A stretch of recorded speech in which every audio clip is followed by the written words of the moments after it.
আওয়ামী লীগের মতো বড় একটা দল এবং এত আপনারা জানেন যে নতুন যে রাজনৈতিক দলটা হয়েছে জাতীয় নাগরিক পার্টি, জামাতের মতো একটা ছোট তারা নতুন কয়েকটা জিনিস তাদের প্রথম সমাবেশে জনগণের সামনে তুলে ধরেছে। তার মধ্যে একটা হলো যে গণপরিষদ নির্বাচন করতে হবে। গণপরিষদ নির্বাচনটা কেন করতে হবে? নিষিদ্ধ করা, সেটা করতে হবে নতুন সংবিধান তৈরি করার জন্য। নিষিদ্ধের মতো করে রেখেছিল। তাতে জামাতের এখন অনেকেই, কিন্তু আপনারা কি জানেন কিনা আমি জানি না, আমার ধারণা অনেকেই জানেন না যে গণপরিষদ জিনিসটা কি। কাজে এটাই হয়, গণপরিষদ নির্বাচনটা কি? জাতীয় সংসদ, স্থানীয় সরকার, এই সমস্ত নির্বাচনের বাইরে গণপরিষদ নির্বাচন কি আমাদের দেশে কখনো হয়েছিল? যারা নাকি এই সমস্ত অপকর্মের সঙ্গে আমাদের যারা বাংলাদেশে তাদের জন্ম, তারা কি কেউ কখনো এরকম একটা গণপরিষদ নির্বাচন দেখেছিলেন? তাহলে কিন্তু ওই নেতৃত্বের মাধ্যমে যে জিনিস কখনো আমরা দেখিনি, সেই জিনিসটা কেন এখন দরকার পড়ছে, এই আলোচনাটা কিন্তু অনেকের কাছে আসছে। আমি নিজেও একবার বলেছিলাম যে আপনি আজকে একটা গণপরিষদ নির্বাচন, মানে তার আগে আমি একটু বলে নিই, এটা বরং বলে নেওয়া ভালো, যে আসলে গণপরিষদ জিনিসটা কি। গণপরিষদ হলো এমন একটা পরিষদ গঠন করা যে পরিষদের একমাত্র কাজ যে একটা সংবিধান রচনা করে, একটা সংবিধানকে তারা পাশ করবে।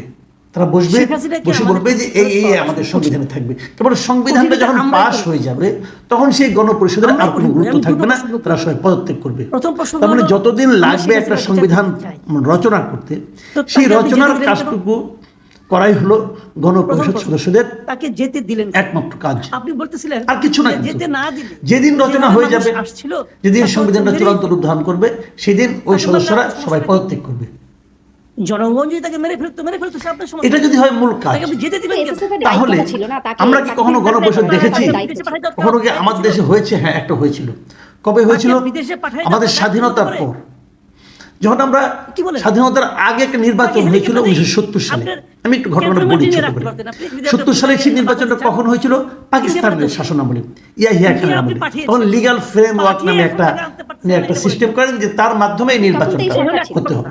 তখন দুটো নির্বাচন ছিল আমাদের এখানে, একটা হলো প্রাদেশিক পরিষদ, একটা হলো জাতীয় পরিষদ।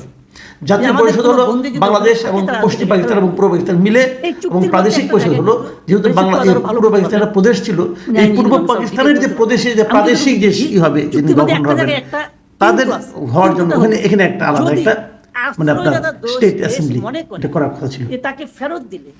এই দুটো নির্বাচন, কিন্তু তাহলে দেখা যাচ্ছে যে একই এলাকায়, আপনি ধরেন যে উপজেলায় আপনি আছেন, আপনাকে দুটো ভোট দিতে হতো।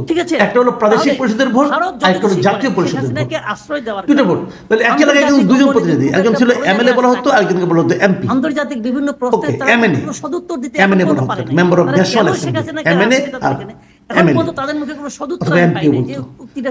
এখন যখন যে স্বাধীন হয়ে গেল, তখন তো ওই এমএলএ রয়ে গেল, এবং যারা নাকি আপনার প্রাদেশিক পরিষদের মেম্বার ছিল তারাও রয়ে গেল। তখন ওই সময় যিনি শাসক ছিলেন বঙ্গবন্ধু শেখ মুজিবুর রহমান, উনি বললেন যে না, এই সবগুলি মিলেই আমাদের, এটাই হলো আমাদের কিছু লোক গণপরিষদ, এরাই একটা সংবিধান প্রণয়ন করবে, এমএলএ এবং এমপি সবাই মিলে। এবং তারপর সেই ওই বিদেশে থাকা যেটা ছিল গণপরিষদ, তারা 1972 সালের 16 ডিসেম্বর সেই সংসদ যে সংবিধানটা বানানো হলো, সেই সংবিধানটা তারা অনুমোদন করলেন সবাই মিলে ভোট দিয়ে, এবং অনুমোদন করার পর সেই দিনই ওই গণপরিষদ বিলুপ্ত ঘোষণা করা হলো। এই ছিল ঘটনা। এখন লাভটা হয়েছে এটা, আজকে অনেকে বলছেন যে ওই গণপরিষদটা ঠিক হয়নি।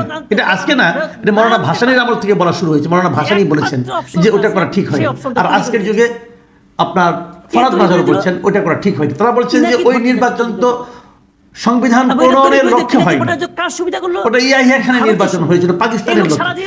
সেই নির্বাচিত ব্যক্তিগণ গণপরিষদের সদস্য হয় কি? ভারতের একটা এজেন্ট। ওই গণপরিষদের সদস্যরা যে সংবিধান রচনা করেছে, এই সংবিধান চলবে, নতুন করে সংবিধান করতে হবে। ঠিক এখন আপনারা করেন, এবং তার জন্য এরই মধ্যে আমাদের একটা সংবিধান সংস্কার কমিশন গঠন করেছে এই অন্তর্বর্তীকালীন সরকার, প্রফেসর আলী রিয়াজের নেতৃত্বে, এবং সেই সংবিধান সংস্কার কমিশন তাদের রিপোর্টও দিয়ে দিয়েছে। সেই রিপোর্ট নিয়ে এর মধ্যে আলোচনা হচ্ছে। একদিকে সরকার বলছে যে এই রিপোর্টগুলো নিয়ে তারা সমস্ত পলিটিক্যাল পার্টির লিডারদের নিয়ে বসবে, বসে প্রত্যেকটা সংস্কারের বিষয় তুলবে, আলোচনা করবে এবং কতটুকু গ্রহণ করা যায়, কতটুকু বর্জন করা যায় সেটা নিয়ে তারা আলোচনা করবে। কিছু কিছু জিনিস এখনই বাস্তবায়ন করা যেতে পারে, কিছু কিছু জিনিস নির্বাচনের পরে বাস্তবায়ন করা যেতে পারে, সেগুলো নিয়ে আলোচনা হবে, ঐকমত্য হবে, তারপর সেখান থেকে একটা সিদ্ধান্ত হবে এবং সেই সিদ্ধান্তগুলোতে সমস্ত পলিটিক্যাল পার্টি লিডাররা সিগনেচার করবে। যদি সংবিধানের কোনো কিছু চেঞ্জ করতে হয়, নতুন যে ইলেকশন হবে, ইলেকশনের মাধ্যমে যারা নির্বাচিত হবেন তারা সংবিধানটা সংস্কার করবেন, যে এই প্রস্তুত সংস্কার আমরা করব। দেখুন যে কমিশনটা গঠন করা হয়েছে তার নাম কি? সংবিধান সংস্কার কমিশন। ওটা কিন্তু সংবিধান প্রণয়ন কমিশন না, সংবিধান সংস্কার কমিশন। আর নতুন যে আরেকটা দল হলো আজকে থেকে ৩-৪ দিন আগে, জাতীয় নাগরিক পার্টি, তারা বলছে যে না, নতুন একটা সংবিধান প্রণয়ন করতে হবে। দেখুন এখন এরা কিন্তু একটা পলিটিক্যাল পার্টি, এরা আমাদের অন্য অন্য রাজনৈতিক বিএনপি, জামাত ইসলাম অথবা কমিউনিস্ট পার্টি, এই যে পলিটিক্যাল বাসদ, এই যে পার্টিগুলো আছে, এই পার্টিগুলোর মতো এরা একটা পার্টি। এরা হলো একমাত্র পার্টি যারা বলছে যে সংবিধান সংস্কার হবে না, সংবিধান নতুন করে প্রণয়ন করতে হবে এবং তার জন্য একটা গণপরিষদ নির্বাচন করতে হবে। প্রথম দিন এটা আলোচনা হওয়ার পর অনেকেই প্রশ্ন করেছিল যে এখন কি একটা গণপরিষদ নির্বাচন করার মতো বিলাসিতা আমাদের করার সুযোগ আছে? তো নির্বাচন তো অনেক ব্যয়বহুল ব্যাপার একটা। তো আজকে দেখলাম এই নতুন যে কমিশনটা, এই নতুন যে পলিটিক্যাল পার্টিটা হয়েছে, তারা আজকে জাতীয় স্মৃতিসৌধে গিয়েছিল শ্রদ্ধা জানাতে। তারপর সেখানে রায়ের বাজারে এসেছিল, সেখানেও গণকবর যারা আছে আমাদের এখানে রায়ের বাজারে যে আমাদের স্মৃতিসৌধ আছে, সেখানেও তারা শ্রদ্ধা জানিয়েছে এবং দুই জায়গায় তারা সাংবাদিকের সঙ্গে কথা বলেছে। এবং কথা বলতে যে এখানে এসে রায়ের বাজারে এসে নতুন দলের যিনি আহ্বায়ক নাহিদ ইসলাম, তিনি সাংবাদিকদের বলেছেন যে একই দিনে গণপরিষদ এবং জাতীয় সংসদে নির্বাচন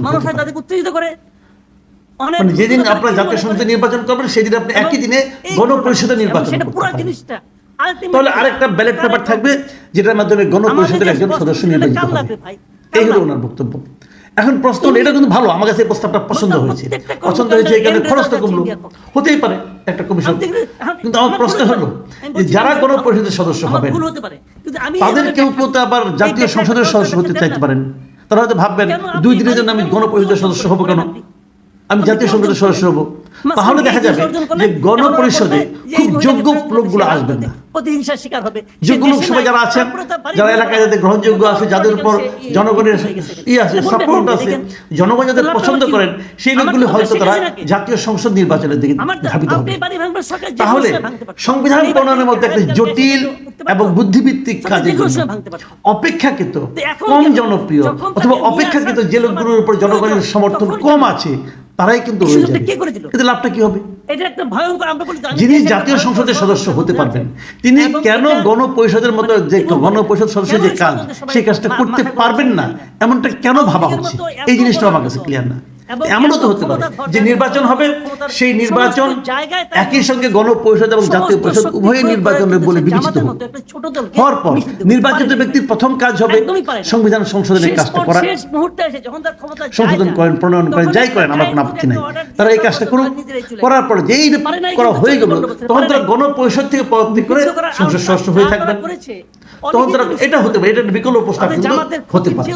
তো এই জায়গাটাতে হলো প্রশ্ন যে গণপরিষদকে আলাদা করে করা যাবে কি যাবে না। আবার একটা মাত্র পলিটিক্যাল পার্টি যেটা নাকি মাত্র গঠিত হয়েছে, তার দাবি নাকি গুরুত্বপূর্ণ হবে না, অন্যান্য রাজনৈতিক দলগুলোর দাবি গুরুত্বপূর্ণ হবে, এটাও কিন্তু ভাবতে হবে। আবার এদিকে এই দলের একজন গুরুত্বপূর্ণ নেতা মিস্টার সার্জিস আলম, উনিও কিন্তু এই রাজার বাজারের এই অনুষ্ঠানে ছিলেন এবং উনি অন্য নেতাদের সাথে ছিলেন। তারপরে উনি সাংবাদিকদের একটা কথা বলেছেন, মারাত্মক একটা কথা বলেছেন। উনি বলেছেন যে যতদিন না পর্যন্ত খুনি হাসিনাকে ফাঁসির মঞ্চে দেখছি ততদিন যেন কেউ ভুল ক্রমে নির্বাচনের কথা না বলে। আরেক ভয়ঙ্কর কথা এইভাবে উনি শেখ হাসিনাকে ফাঁসির মঞ্চে দেখতে চান। তো ফাঁসির মঞ্চে যাওয়া তো অনেক দেরি আছে রে ভাই। বাবর সাহেবের কথা ভাবেন, বাবর সাহেবকে সে কবে জেনে নেওয়া হয়েছে? আজকে থেকে মানে আপনার প্রায় 13-14 বছর আগে। তো তার তো না এতদিন পর তার তো তার ফাঁসির অর্ডার হয়ে গিয়েছিল, তারপর তো তাকে ফাঁসির মঞ্চে নেওয়া হচ্ছে না, খারাপ তো পেয়ে গেল। তো এখন আপনি তাহলে কি 13-14 বছর অপেক্ষা করবেন নির্বাচনের জন্য? এই 13-14 বছর কেউ কি নির্বাচনের নাম মুখে নিতে পারবে না?